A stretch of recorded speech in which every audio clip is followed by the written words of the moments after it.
নিজেকেই নিজের প্রতি যত্নশীল হওয়া উচিত। শুভ সকাল। আজ মঙ্গলবার 5ই মে 2026 খ্রিস্টাব্দ, 22শে বৈশাখ 1433 বঙ্গাব্দ, 16ই জিলকদ 1447 হিজরি। আজ বছরের 125তম দিন। ঋতু পরিক্রমায় এখন চলছে গ্রীষ্মকাল। 5ই মে আন্তর্জাতিক দাত্রী দিবস। আজ ব্রিটিশ বিরোধী স্বাধীনতা আন্দোলনের বাঙালি নারী প্রীতিলতা ওয়াদ্দেদারের শুভ জন্মদিন।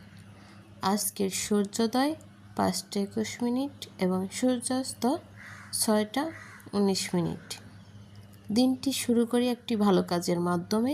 যত্রতত্র পলিথিন পরিহার করি, অকারণে হর্ন বাজিয়ে শব্দ দূষণ বন্ধ করি, গাছ লাগিয়ে নতুন প্রজন্মের দেশ করি। সতর্ক থাকুন, নিরাপদে থাকুন। শুভ হোক আপনার সারাদিন।